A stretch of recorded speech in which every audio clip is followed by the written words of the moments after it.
आपके RRB technician की exam से पहले यानी कि आपकी शिफ्ट से पहले पहले एक ऐसा पूरा एक्सपेक्टेड मॉडल पेपर साइंस का और करंट अफेयर का साथियों आपको दिखाया जाएगा। उन प्रश्नों को साथियों आपको बताया जाएगा जो हूबहू साथियों प्रश्न आपको अपनी शिफ्ट में देखने को मिलेंगे।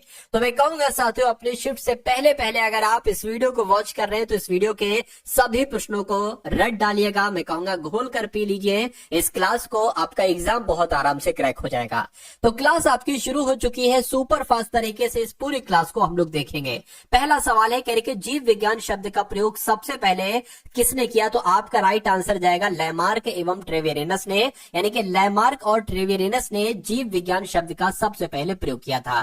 देखिए यहाँ पर ट्रेवेरनसन लिखा हुआ है और कहीं पर मैंने देखा है साथियों ट्रेवेरिनस भी लिखा होता है। तो जो भी साथियों इस टाइप का दिखता है आप उसका चयन करेंगे, आपको ज्यादा दिक्कत देखने की जरूरत नहीं है। अगला सवाल देखिए चिकित्सा शास्त्र का जनक साथियों किसे कहा जाता है?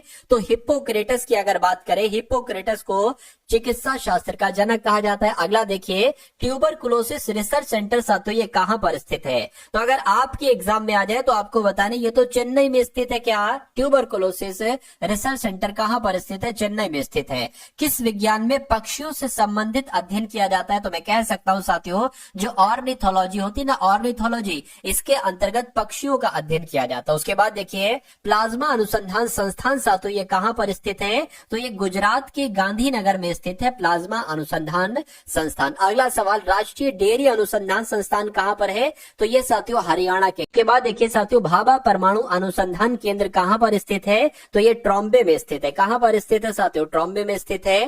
पोलियो के टीके की खोज की अगर बात करें तो किसके द्वारा की गई थी? ये आपसे यहां पर पूछा जा रहा है। तो इनका नाम है साथियों जॉन ई साल्क, और जॉन ई साल्क के द्वारा पोलियो के टीके की खोज की गई थी। डायनामाइट का आविष्कार की अगर बात करें तो किसके द्वारा डायनामाइट का आविष्कार किया गया?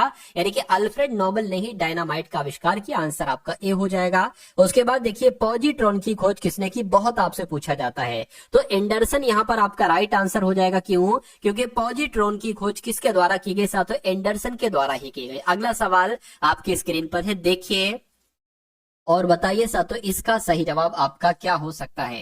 निम्नलिखित में से किसकी वेदन क्षमता सबसे अधिक होती है? तो अल्फा किरणों की, बीटा किरणों की नहीं साथियों, गामा किरणों की वेदन क्षमता सबसे अधिक होती है। आंसर आपका सी हो जाएगा। उसके बाद देखिए अगला सवाल है कहेंगे टेलीफोन का आविष्कारक किसने किया? यानी कि टेलीफोन का आविष्कार किसने किया? तो मैं कहूंगा साथियों अलेक्जेंडर ग्राहम बेल को ये आविष्कारक हैं। किसके? टेलीफोन के। ये सवाल भी साथियों कई बार मैंने देखा है। उसके बाद देखिए सोलर सिस्टम को किसने खोजा? तो सोलर सिस्टम को साथियों कॉपरनिकस के द्वारा खोजा गया। किसके द्वारा? कॉपरनिकस ने ही सोलर सिस्टम को खोजा। उसके बाद देखिए ये क्वेश्चन आपके एग्जाम में बहुत बार आ चुका है, नाभिकीय विखंडन में ट्रिगर क्या है? तो ट्रिगर ये साथियों क्या है? ये एक इलेक्ट्रॉन है। क्या है?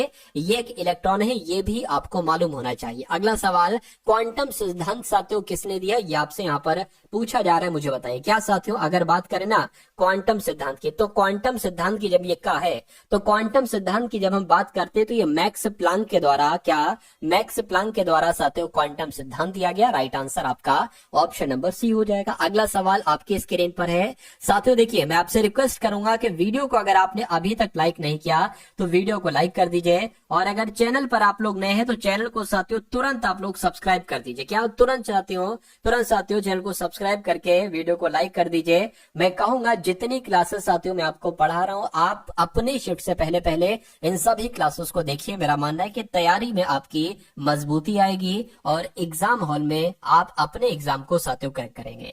चलिए तो रेडियो धर्मिता का आविष्कारक किसको माना जाता है? अगर आपसे पूछा जाए तो हेनरी बैकुरल को माना जाता है, यानी कि हेनरी बैकुरल ने ही रेडियो धर्मिता का आविष्कार किया था। उसके बाद देखिए बिग बैंग थ्योरी नाम आपने सुना होगा, तो ये किस सिद्धांत पर आधारित है साथियों? बिग बैंग थ्योरी तो मैं कहूंगा डॉपलर प्रभाव पर आधारित है। राइट आंसर आपका ऑप्शन नंबर बी हो जाएगा। इनमें से कौन सूक्ष्म तत्व है? तो अगर बात करते हैं साथियों देखिए क्लोरीन है नहीं, हाइड्रोजन की अगर हम बात करते हैं तो हाइड्रोजन एक सूक्ष्म तत्व है। उसके बाद देखिए भारत का प्रथम परमाणु रिएक्टर किस नाम से जाना जाता है? तो साथियों किस नाम से जाना जाता है आपको मालूम होना चाहिए। क्या आपका यहाँ पर राइट आंसर हो जाएगा? तो साथियों अप्सरा आपका यहाँ पर राइट आंसर हो जाता है। अगला सवाल आपकी स्क्रीन पर पूछा जा रहा है साथियों आपसे कि हृदय की गति सुनने के लिए किस यंत्र का प्रयोग किया जाता है। तो हृदय की गति अगर आपको सुनना है ना तो साथियों स्टेथोस्कोप का आप इस्तेमाल करेंगे। किसका? स्टेथोस्कोप का आप इस्तेमाल करेंगे। उसके बाद देखिए अगला सवाल है, कह रहे कि वायुमंडलीय दाब की माप की जाती है, यानी कि वायुमंडलीय दाब को साथियों कैसे चेक किया जाता है? मैं कहूंगा बैरोमीटर के द्वारा चेक किया जाता है। राइट आंसर आपका जाएगा ऑप्शन नंबर डी के साथ। अब उसके बाद देखिए अगला सवाल है, कहा जा रहा है कि सरल सूक्ष्मदर्शी में वस्तु को रखा जाता है। वस्तु को साथियों कैसे रखा जाता है? लेंस और प्रकाश के बीच में, या फोकस के बाहर, वक्रता के केंद्र पर, या अनंत पर? मैं कहूंगा नहीं, लेंस और प्रकाश के केंद्र के बीच रखा जाता है सरल सूक्ष्मदर्शी को। ये क्वेश्चन साथियों इंपॉर्टेंट है और आप लोग याद रखेंगे। उसके बाद देखिए वनस्पति तेलों से कृत्रिम घी बनाने में किस उत्प्रेरक का प्रयोग किया जाता है? तो साथियों निकिल का प्रयोग किया जाता है, आप लोग को मालूम होना चाहिए। राइट आंसर अगर आपका है ऑप्शन नंबर सी के साथ, तो मैं कहूंगा आंसर आपका बिल्कुल करेक्ट भाई, बहुत बढ़िया, वेरी गुड क्लास। अब उसके बाद देखिए अगला सवाल है, अमोनिया गैस बनाने की हैबर विधि में किस उत्प्रेरक का प्रयोग किया जाता है? तो वहां पर साथियों लौह चूर्ण का प्रयोग किया जाता है। आपका राइट आंसर क्या होगा साथियों? ऑप्शन नंबर ए के साथ आपका आंसर जाएगा। अगला देखिए कह रहे कि अवतल दर्पण में वस्तु का प्रतिबिंब दर्पण के पीछे काल्पनिक, सीधा तथा वस्तु से बड़ा बनता है जब वस्तु अनंत पर हो, या वस्तु फोकस पर हो, या ध्रुव पर हो, या फोकस और ध्रुव के बीच में हो। सबसे सटीक जवाब फोकस और ध्रुव के बीच में हो वस्तु, तो ये आपका होगा। उसके बाद देखिए अगला सवाल है, रक्त का दाब किस यंत्र से मापा जाता है? तो अगर आपसे पूछे किस यंत्र से रक्त का दाब यानी कि ब्लड प्रेशर, ब्लड का प्रेशर, मैं कहूंगा स्फिग्मोमेनोमीटर के द्वारा ब्लड प्रेशर को चेक किया जाता है, रक्त दाब को चेक किया जाता है। उसके बाद देखिए ट्रांसफार्मर का क्रोड जो बना होता है ना साथियों, क्रोड, ये किसका बना होता है? नर्म लोहे का, निकिल का, तांबे का, स्टेनलेस स्टील का? तो अगर जवाब आपसे पूछा जाए तो नर्म लोहा आपको बताना है। क्या आपको बताना है साथियों? नर्म लोहा आपको बताना है, यानी कि ट्रांसफार्मर का क्रोड नर्म लोहे का ही बना होता है। ट्रांसफार्मर किस सिद्धांत पर आधारित होता है? तो ये साथियों किस सिद्धांत पर आधारित होता है? विद्युत चुंबकीय प्रेरण के सिद्धांत पर, या विद्युत प्रेरण के नियम पर? तो मैं कहूंगा विद्युत चुंबकीय प्रेरण का नियम, ये आपका सबसे सटीक जवाब होगा। ये ट्रांसफार्मर किस सिद्धांत पर आधारित है? तो विद्युत चुंबकीय प्रेरण के नियम पर आधारित होता है।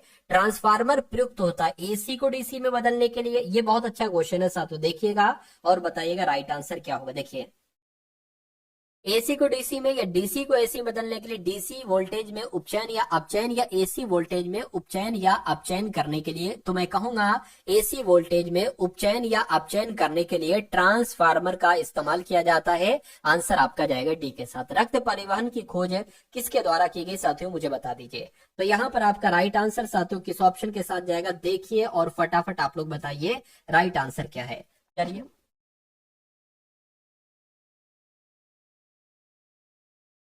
चलिए फटाफट साथियों, क्या आपका यहाँ पर राइट आंसर हो सकता है? साथियों जिन्होंने भी वीडियो को अभी तक लाइक नहीं किया, मैं रिक्वेस्ट करूंगा कि वीडियो को आप सभी लोग यहाँ पर लाइक कर दीजिए, ठीक है ना। लाइक का साथियों बटन आप लोग यहाँ पर दबा दीजिए। चलिए तो विलियम हार्वे अगर आपका जवाब है तो मैं कहूंगा बिल्कुल सही हो जाएगा। रक्त परिवहन की खोज विलियम हार्वे नहीं की थी। उसके बाद देखिए अगला सवाल है आपकी स्क्रीन पर, पूछा आपसे जा रहा है कि श्रीहरिकोटा प्रक्षेपण केंद्र ये कहां पर है? तारापुर में नहीं, आंध्र प्रदेश में। बिल्कुल सही साथियों, जो श्रीहरिकोटा प्रक्षेपण केंद्र है ना, ये कहां पर है? ये आंध्र प्रदेश में है। भारत ने अपना पहला परमाणु विस्फोट कहां पर किया था? तो ये तो साथियों पोखरण में किया था। कहां पर किया था? पोखरण में ही भारत ने अपना पहला परमाणु विस्फोट किया था। उसके बाद देखिए भारत ने अपना पहला परमाणु विस्फोट कब किया था? कहां पर किया था? तो पोखरण में। कब किया था? तो 18 मई 1974 को किया था। तब 18 मई 1974 को किया था साथियों, ये आपको मालूम होना चाहिए। उसके बाद देखिए नेक्स्ट सवाल आपकी स्क्रीन पर है, बताइए। चलिए भाई इस सवाल को देखिए साथियों और मुझे यहाँ पर आप लोग आंसर बताइए। कह रहे कि परमाणु ऊर्जा आयोग का गठन किसकी अध्यक्षता में किया गया? तो साथियों किसकी अध्यक्षता में किया गया? यहाँ पर आपका राइट आंसर जाएगा डॉक्टर होमी जागीर भाभा की अध्यक्षता में ही परमाणु ऊर्जा आयोग का गठन किया गया था। भारत में निर्मित पहला बहुउद्देशीय उपग्रह कौन सा था? तो कौन सा था साथियों? इनसैट 2A था। क्या भारत में निर्मित पहला बहुउद्देशीय उपग्रह का नाम क्या था? इनसैट 2A था। उसके बाद देखिए रडार का अर्थ क्या होता है साथियों, मुझे बता दीजिए। तो रडार की जब हम बात करते हैं साथियों तो रेडियो डिटेक्शन एंड रेंजिंग कहा जाता है। रेडियो डिटेक्शन एंड रिमोट नहीं कहा जाएगा साथियों, रेंजिंग ही कहा जाएगा।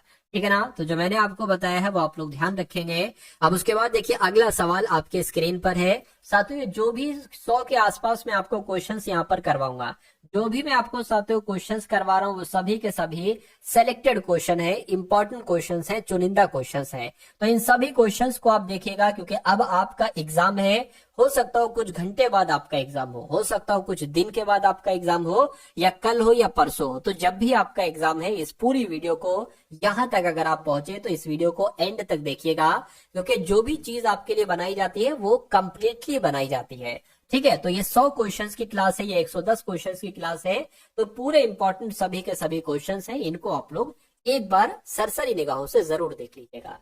तो भाभा परमाणु अनुसंधान केंद्र की स्थापना की अगर बात करें साथियों, तो 1954 में हुई थी। मैं कहूंगा बिल्कुल 1954 में ही भाभा परमाणु अनुसंधान केंद्र की स्थापना की गई थी। चलिए उसके बाद देखिए भारत का अंटार्कटिक अध्ययन केंद्र कहां पर स्थित है। तो ये साथियों कहां पर स्थित है, ये आप लोग ध्यान रखेंगे, ये गोवा में स्थित है। कहां पर, ये गोवा में स्थित है। उसके बाद देखिए मलेरिया के कीटाणु की खोज किसने की, तो मलेरिया के कीटाणु की खोज साथियों रोनाल्ड रॉस ने की थी। किसने की थी, रोनाल्ड रॉस ने की थी, ये आपको मालूम होना चाहिए। उसके बाद देखिए अगला सवाल है डीएनए की खोज की अगर बात करें तो ये किसने की थी। फटाफट साथियों देखिए और आप लोग यहाँ पर मुझे बता दीजिए कि आंसर आपका किस ऑप्शन के साथ जाएगा।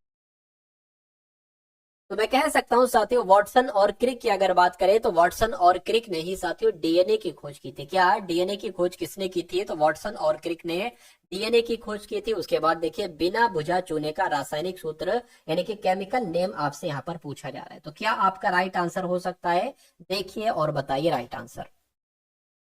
तो आप लोग ध्यान रखेंगे साथियों CaO की अगर बात करें तो CaO क्या है, ये बिना बुझा चूने का केमिकल नेम है, एक तरीके से रासायनिक सूत्र है, आप लोगों को मालूम होना चाहिए। अगला सवाल शुष्क बर्फ साथियों कहा जाता है। तो शुष्क बर्फ की अगर बात करें ठोस कार्बन डाइऑक्साइड को क्या कहा जाता है, शुष्क बर्फ कहा जाता है। ये भी आप लोग ध्यान रखेंगे, सभी इंपॉर्टेंट क्वेश्चन है। अगला सवाल अब आपकी स्क्रीन पर साथियों आ चुका है, कह रहे कि अश्रु गैस का रासायनिक नाम क्या है, बताइए। तो अश्रु गैस का रासायनिक नाम क्या है, कैल्शियम ऑक्साइड नहीं, सोडियम सल्फेट नहीं, क्लोरो एसिटोफिनोन बिल्कुल सही साथियों। आप लोगों को याद रखना है कि अश्रु गैस का केमिकल नेम क्या है, क्लोरो एसिटोफिनोन है। आंसर आपका जाएगा ऑप्शन नंबर सी के साथ। के बाद देखिए अगला सवाल है आपकी स्क्रीन पर, पूछा आपसे जा रहा है कि स्कर्वी रोग किस विटामिन की कमी से होता है। तो मैं कहूंगा विटामिन सी की कमी से होता है, और जिनका आंसर ऑप्शन नंबर सी था बिल्कुल सही था। विटामिन डी का सर्वोत्तम स्रोत क्या है, तो विटामिन डी की अगर बात करें तो साथियों सूर्य के प्रकाश से ही तो विटामिन डी आप प्राप्त कर सकते हैं। और भी चीजें हैं लेकिन बहुत लिमिटेड हैं।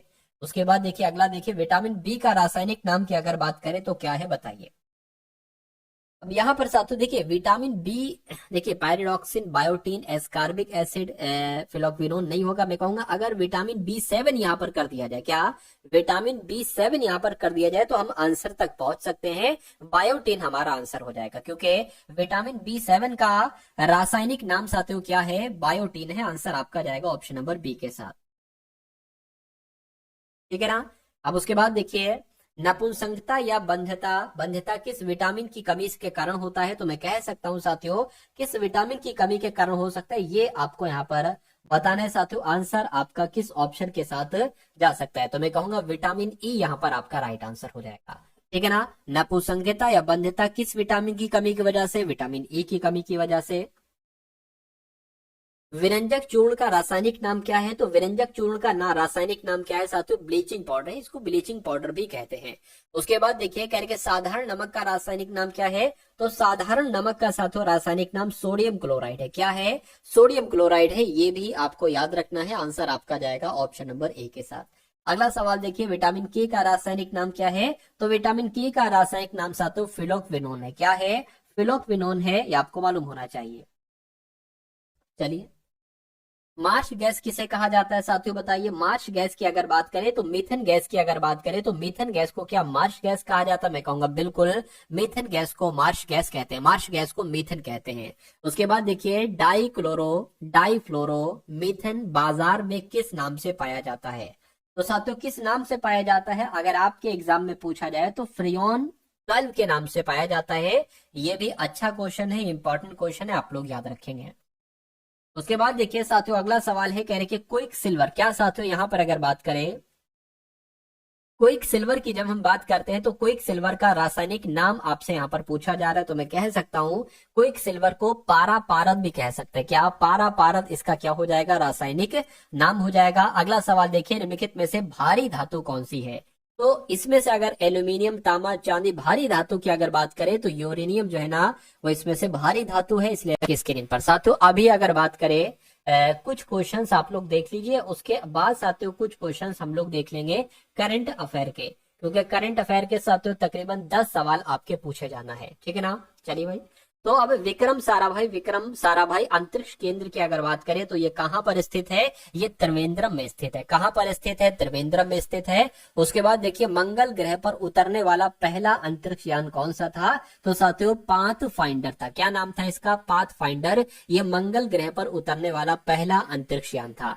उसके बाद देखिए शुद्ध कार्बन का सबसे कठोर रूप कौन सा है, तो हीरा है। क्या सैकड़ों बार सवाल आपसे पूछा जा चुका है, तो शुद्ध कार्बन का सबसे कठोर रूप कौन सा है, तो हीरा आपका यहाँ पर राइट आंसर हो जाएगा। निम्न में सबसे कठोरतम पदार्थ कौन सा है, बताइए। तो सबसे कठोरतम पदार्थ की अगर बात करें तब भी आपका आंसर जो जाएगा वो हीरे के साथ ही जाएगा। इसके साथ साथियों तब भी आपका आंसर जो जाएगा वो हीरे के साथ ही जाएगा। अगला सवाल देखिए आपकी स्क्रीन पर, सोडियम का परमाणु संख्या क्या है। तो सोडियम की परमाणु संख्या की जब हम साथ यहाँ पर बात करते हैं तो 11 आपका राइट आंसर हो जाएगा, क्योंकि सोडियम की परमाणु संख्या 11 ही है। उसके बाद देखिए आप मानव शरीर में उपरोस्थी को क्या पाएंगे, कहाँ पाएंगे, जांग में पाएंगे, ठीक है ना। जांग में पाएंगे या नितंब में पाएंगे या कपाल में पाएंगे साथियों, या आप छाती में पाएंगे। तो मैं कह सकता हूं यहाँ पर आपका राइट आंसर क्या हो सकता है साथियों, बताइए। तो ये जांग में पाई जाती है, जो उपरोस्थी होती है ना साथियों, ये कहाँ पर पाई जाती है, ये जांग में पाई जाती है। राइट आंसर आपका ए हो जाता है। उसके बाद देखिए साथियों अगला सवाल है आपकी स्क्रीन पर, ठीक है, लिखा हूं हम 1 मिनट में 16-18, ये क्या है, ऐसा साथियों ऐसे लिखा, हम 1 मिनट में सांस लेते हैं, कितनी बार सांस लेते हैं। तो हम 1 मिनट में कितनी बार, क्या हम 1 मिनट में सांस कितनी बार लेते हैं, ठीक है ना। तो सांस कितनी बार लेते हैं, तो तकरीबन अगर ये सवाल आपसे पूछा गया होता ना तो 16 से 18 बार सांस लेते हैं। राइट आंसर आपका जाएगा ए के साथ। उसके बाद देखिए टीबिया नामक बार बास लेते हैं, हड्डी पाई जाती है, इसमें भी थोड़ी सी दिक्कत है। क्या लिखा हुआ है, टीबिया नामक हड्डी पाई जाती है। अगर हम इसको अच्छा ये ऊपर वाला यहाँ टाइप कर दिया, कोई दिक्कत नहीं है। टीबिया नामक हड्डी जो है ये कहाँ पर पाई जाती है, खोपड़ी में नहीं साथियों, ये टांग में पाई जाती है। कहाँ पर, ये टांग में पाई जाती है। वह अंग जो मानव शरीर में पित्त उत्पन्न करता है, तो वो क्या है साथियों, मैं कह सकता हूँ वो यकृत है। क्या यकृत वो अंग है जो मानव के शरीर में पित्त उत्पन्न करता है, ये आपको मालूम होना चाहिए। ये आंसर आपका जाएगा ऑप्शन नंबर बी के साथ। उसके बाद देखिए कहने के अगला सवाल है, कहने के साथियों ऑप्थॉल्मिक संबंधित है नाक से, मुंह से, जीभ से या आंख से। तो मैं कहूंगा ये तो आंख से संबंधित है। किससे संबंधित है साथियों, ये तो आंख से संबंधित है। मानव शरीर में कौन सा पदार्थ तत्कालिक ऊर्जा मुख्य स्रोत है। तो यहाँ पर साथियों आपका राइट आंसर क्या होगा, मैं कहूंगा प्रोटीन, खनिज लवण, विटामिन तो नहीं है, लेकिन कार्बोहाइड्रेट है। क्या है साथियों, कार्बोहाइड्रेट है। तो मानव शरीर में कौन सा पदार्थ मतलब फौरन ऊर्जा दे दे, तो कार्बोहाइड्रेट फौरन ऊर्जा दे देगा। उसके बाद देखिए मानव शरीर का पीएच मान कितना होता है, बताइए। मानव शरीर के रक्त का पीएच मान तो कितना होता है साथियों, 7.4 होता है। मैं कहूंगा बिल्कुल मानव शरीर के रक्त का पीएच मान 7.4 ही होता है। उसके बाद देखिए मनुष्य के हृदय की सामान्य स्पंदन गति प्रति मिनट, यानी कि 1 मिनट में कितनी बार साथियों अगर बात करें, ठीक है ना, स्पंदन गति इसकी होती है, धड़कता है, तो मैं कहूंगा 1 मिनट में 72 बार धड़कता है। राइट आंसर आपका जाएगा ऑप्शन नंबर बी के साथ। उसके बाद देखिए सर्वदाता रुधिर वर्ग कौन सा है, बताइए। तो सर्वदाता रुधिर वर्ग की जब हम बात करते हैं तो ब्लड ग्रुप यानी कि रक्त समूह ओ आपका आंसर होता है। ये सर्वदाता रुधिर वर्ग यानी कि ये सबको अपना ब्लड दे सकता है, ठीक है, जिसके पास वह ब्लड ग्रुप ओ होता है। उसके बाद देखिए कह रहे कि सर्वग्राही रक्त समूह कौन सा होता है, तो यहाँ पर ए बी आपका आंसर हो जाएगा।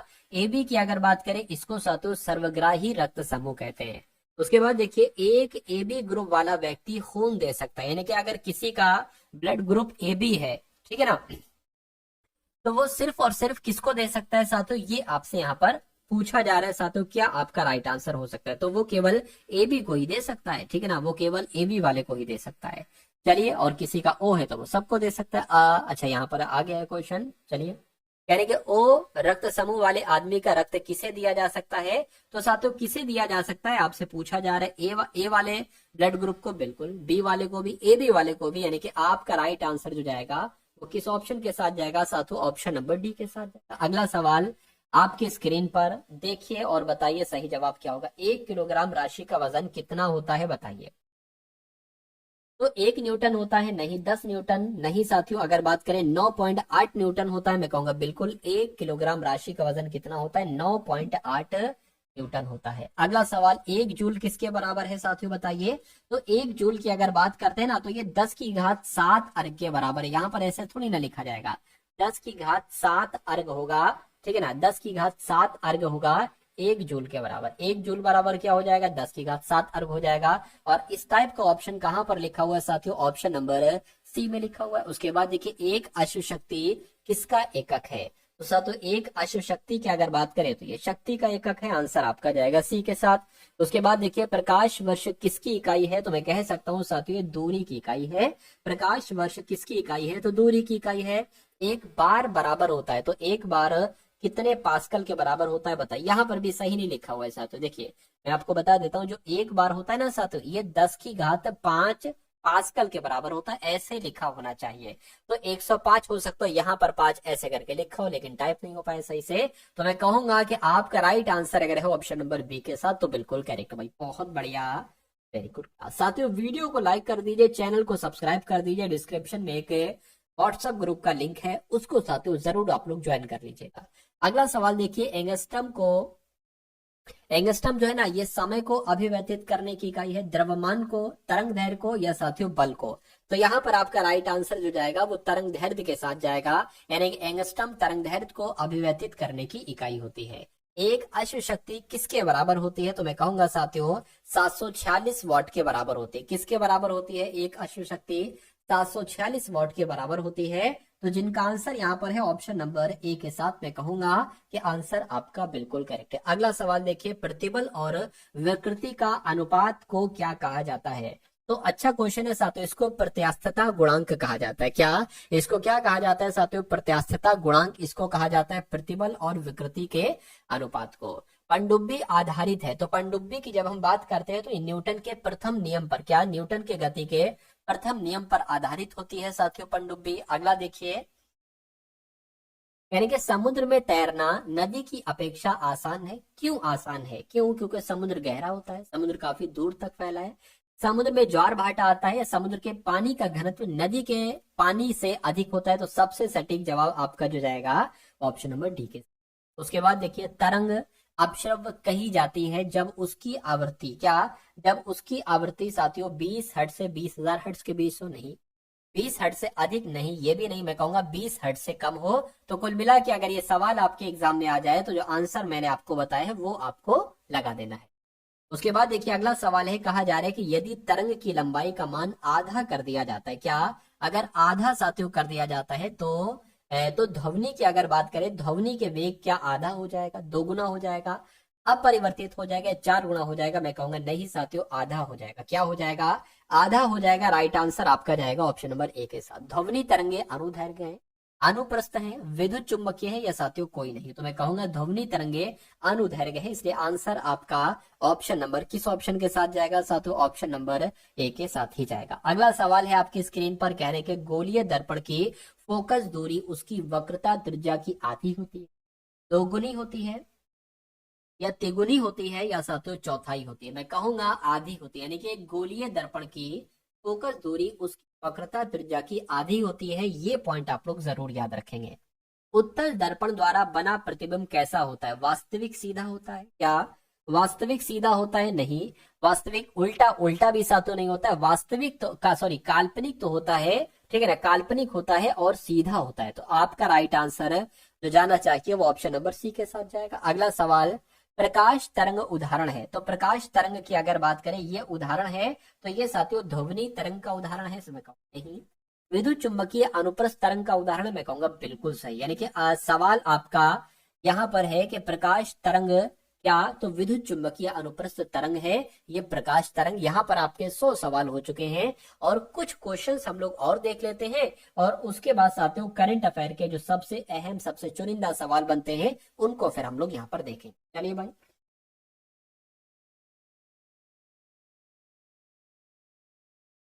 अब यहाँ पर अगर साथियों हम लोग बात करें क्या पूछा जा रहा है आपसे, देखिए और आप लोग मुझे यहाँ पर साथियों बता दीजिए कि आंसर आपका किस ऑप्शन के साथ जाएगा, यानी कि इनमें से किसका अपवर्तनांक सर्वाधिक होता है। तो यहाँ पर बैगनी आपका राइट आंसर हो जाएगा, बैगनी, ठीक है ना, बैगनी रंग का अपवर्तनांक सर्वाधिक होता है। उसके बाद देखिए अगला सवाल है, इनमें से किस विद्युत चुंबकीय तरंग की तरंग दैर्घ्य ज्यादा होती है।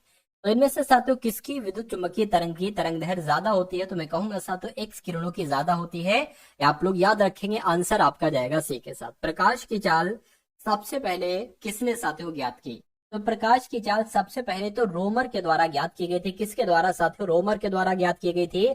सरल सूक्ष्मदर्शी में वस्तु को रखा जाता है, तो सरल सूक्ष्मदर्शी में वस्तु को लेंस और प्रकाश के बीच रखा जाता है, ये भी आप लोग यहाँ पर याद रखेंगे। उसके बाद देखिए जब प्रकाश वायु से कांच में जाती है तो तरंग दैर्घ्य बढ़ती है। क्या तरंग दैर्घ्य बढ़ती है? नहीं साथियों, तरंग दैर्घ्य घटती है। क्या तरंग दैर्घ्य घटती है जब प्रकाश वायु से कांच में जाता है। उसके बाद देखिए पूर्ण आंतरिक परिवर्तन होता है जब प्रकाश जाता है हीरे से कांच में, जल से कांच में, वायु से जल में या वायु से कांच में। तो यहाँ पर आपका राइट आंसर जो जाना चाहिए वो साथियों हीरे से कांच में जाना चाहिए। क्या पूर्ण आंतरिक परिवर्तन होता है जब प्रकाश हीरे से कांच में जाता है। अगला सवाल आपके स्क्रीन पर है, यानी कि प्रकाश तंतु किस सिद्धांत पर कार्य करता है, मुझे बताइए। तो प्रकाश जो तंतु होता है यह साथियों पूर्ण आंतरिक परावर्तन के सिद्धांत पर कार्य करता है। ये क्वेश्चन इंपॉर्टेंट है तो आपके एग्जाम में आपसे पूछा जा सकता है। प्रकाश ऊर्जा को विद्युत ऊर्जा में बदलता है, किसके द्वारा बदलता है? तो साथियों जो प्रकाश ऊर्जा को विद्युत ऊर्जा में बदला जाता है ये काम सौर सेल के द्वारा किया जाता है। किसके द्वारा किया जाता है साथियों? सौर सेल के द्वारा किया जाता है। यांत्रिक ऊर्जा को विद्युत ऊर्जा में वो जो बदलता है वो क्या है साथियों? देखिए डायनेमो की अगर बात करें तो डायनेमो यांत्रिक ऊर्जा को विद्युत ऊर्जा में ही तो बदलता है। उसके बाद देखिए कह रहे कि शुष्क सेल कौन सा है, ये आपसे यहाँ पर साथियों पूछा जा रहा है। क्या आपका राइट आंसर यहाँ पर हो सकता है साथियों, बताइए। चलिए चलिए भाई, तो शुष्क सेल की अगर हम बात करते हैं जो प्राथमिक सेल होते हैं यही तो साथियों शुष्क सेल होते हैं। ये आपका राइट आंसर हो जाएगा ऑप्शन नंबर बी के साथ। प्रकाश की गति न्यूनतम होगी। तो प्रकाश की गति न्यूनतम जो होती है साथियों वायु से गुजरने पर होती है, जल से गुजरने पर नहीं साथियों, कांच से गुजरने पर प्रकाश की गति सबसे कम होती है, न्यूनतम होती है। उसके बाद देखिए अगला सवाल, तड़ित चालक बनाए जाते हैं। तो तड़ित चालक बनाए जाते हैं, तांबे के बनाए जाते हैं। मैं कहूंगा बिल्कुल तड़ित चालक तांबे के ही बनाए जाते हैं। उसके बाद देखिए अगला सवाल है, किस यंत्र का काम डायनेमो के कार्य का उल्टा होता है। यानी कि जो डायनेमो का काम होता है उसका उल्टा किसका काम होता है? मैं कहूंगा उसका मोटर यहाँ पर आपका आंसर हो जाए, यानी कि मोटर यंत्र का काम डायनेमो के कार्य का उल्टा होता है। उसके बाद देखिए अगला सवाल है, चुंबकीय क्षेत्र मापा जाता है। तो किसके द्वारा चुंबकीय क्षेत्र मापा जाता है? क्या आपका यहाँ पर राइट आंसर हो सकता है, बताइए। तो मैं कहूंगा पायरोमीटर की अगर बात करें, पायरोमीटर से, ठीक है, या हाइड्रोमीटर से या थर्मामीटर से या साथियों फल्क्सोमीटर से। तो क्या आपका यहाँ पर राइट आंसर हो सकता है, बताइए। चलिए चलिए भाई, तो अगर आपका जवाब यहाँ पर साथियों फल्क्सोमीटर है तो मैं कहूंगा बिल्कुल करेक्ट है। चुंबकीय क्षेत्र किससे मापा जाता है? तो फल्क्सोमीटर से मापा जाता है। उसके बाद देखिए अगला सवाल आपकी स्क्रीन पर है, देखिए और बताइए आंसर आपका क्या हो सकता है। कह रहे कि नती और चुंबकीय भूमध्य रेखा के बीच का कोण क्या होता है? तो साथियों 90 डिग्री का होता है। क्या 90 डिग्री का होता है नती और चुंबकीय भूमध्य रेखा के बीच का कोण। अगला सवाल है आपकी स्क्रीन पर साथियों, देखिए और फटाफट आप लोग यहाँ पर बता दीजिए कि आपका राइट आंसर क्या होगा। उत्तरी चुंबकीय ध्रुव का नमन कोण कितना होता है? तो इसका नमन कोण कितना होता है आपको यहाँ पर साथियों बताना है। चलिए तो देखिए यहाँ पर अगर बात करें आप लोग दो चीजें याद रखेंगे। उत्तरी चुंबकीय ध्रुव का नमन कोण जो होता है वो 90 डिग्री होता है, 90 डिग्री। और यहाँ पर मुझसे मिस्टेक हो गई है, ठीक है ना, यहाँ पर मुझसे मिस्टेक हो गई है। जो आपका नती और चुंबकीय भूमध्य रेखा के बीच का कोण होता है ये 0 डिग्री होता है, ठीक है ना, ये 0 डिग्री होता है और ये 90 डिग्री होता है। तो दोनों बातें आप लोग यहाँ पर याद रखेंगे। अब उसके बाद देखिए नेक्स्ट नंबर का सवाल है, कह रहे स्कूटर के आविष्कारक कौन थे, बताइए फटा। क्या यहाँ पर आपका राइट आंसर साथियों क्या हो सकता है, देखिए और बताइए राइट आंसर आपका क्या है। तो मैं कहूंगा ब्रॉड शॉ की अगर बात करते हैं तो ब्रॉड शॉ ने स्कूटर का आविष्कार किया था। कॉस्मिक किरणों की खोज किसने की थी मुझे बताइए। तो कॉस्मिक किरणों की खोज की अगर बात करें विक्टर हेस के द्वारा कॉस्मिक किरणों की खोज की गई थी। किसने? विक्टर हेस ने वो कॉस्मिक किरणों की खोज की थी। नाभिकीय रिएक्टरों में ऊर्जा उत्पन्न होती है, तो नाभिकीय रिएक्टरों में ऊर्जा उत्पन्न होती है नियंत्रित विखंडन के द्वारा। किसके द्वारा साथियों? नियंत्रित विखंडन के द्वारा। अगला देखिए कोबाल्ट 60 उत्सर्जित करता है, तो कोबाल्ट 60 ये साथियों क्या? अल्फा किरणें, बीटा किरणें, गामा किरणें। तो मैं कहूंगा गामा किरणें यहाँ पर होना चाहिए। गामा किरणें साथियों मैं यहाँ पर लिख देता हूं, ऐसे करके आपका बना होगा, ठीक है ना, गामा किरणें यहाँ पर होना चाहिए। चलिए तो गामा किरणें आपका राइट आंसर हो जाएगा। अगला सवाल, पॉजिट्रॉन की खोज किसने की थी बताइए। तो पॉजिट्रॉन की खोज तो एंडरसन के द्वारा की गई थी। किसके द्वारा साथियों? एंडरसन के द्वारा की गई थी। एक सामान्य शुष्क सेल में विद्युत अपघटय होता है, तो क्या साथियों विद्युत अपघटय होता है? मैं कहूंगा अमोनियम क्लोराइड इसका बिल्कुल सही जवाब हो जाएगा। आंसर